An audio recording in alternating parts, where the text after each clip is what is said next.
بسم اللہ الرحمن الرحیم۔ السلام علیکم دوستو، آج کی اس ویڈیو میں آپ کو دکھاؤں گا کہ پاکستان میں علماء کرام کے ساتھ کیسا سلوک کیا جا رہا ہے اور ترکی میں کس طرح علماء کرام کو عزت دی جاتی ہے۔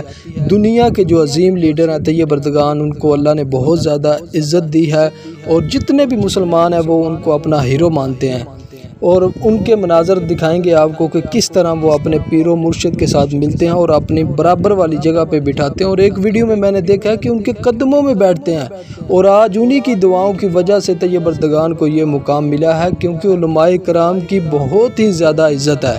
تو پاکستان میں علماء کرام کو جیل میں ڈالا جا رہا ہے۔ ان کا صرف اور صرف جرم یہ ہے کہ وہ ناموس رسالت کی بات کرتے ہیں، ختم نبوت کی بات کرتے ہیں اور لبیک یا رسول اللہ کا نعرہ لگاتے ہیں۔ یہ جرم ہے صرف ان کا۔ تو میں آپ کو ویڈیو بھی دکھاتا ہوں کہ علامہ فاروق الحسن کو گاڑی میں بند کیا گیا اور وہ اندر سے نعت شریف پڑھ رہے ہیں۔ وہ کہہ رہے ہیں کہ جتنا مرضی ہے ظلم کر لو، جو مرضی ہے کر لو، لیکن پھر بھی ہم لبیک یا رسول اللہ کا نعرہ لگائیں گے۔ ویڈیو کی طرف جانے سے پہلے چھوٹی سی گزارش ہے کہ چینل کو سبسکرائب کریں، ویڈیو کو لائک کریں، کمنٹس کریں اور دوستوں کے ساتھ شیئر کریں۔ آپ کا ہمارے ساتھ یہی تعاون ہے۔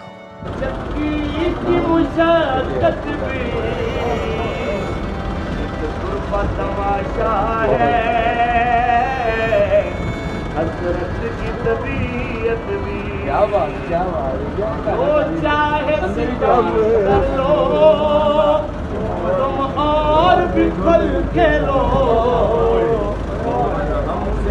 تو جی دوستو، آپ نے ویڈیو میں دیکھا کہ کس طرح علماء کرام کو گرفتار کیا گیا۔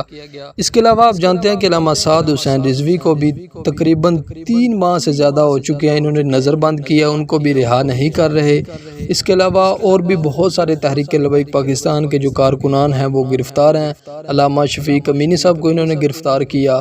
تو یہ سب ہو رہا ہے پاکستان میں۔ بہت افسوس کے ساتھ کہنا پڑ رہا ہے کہ عمران خان جو کہ مدینہ کی ریاست کا دعویٰ کرتے ہیں، انہوں نے علماء کرام کو جیلوں میں ڈال دیا۔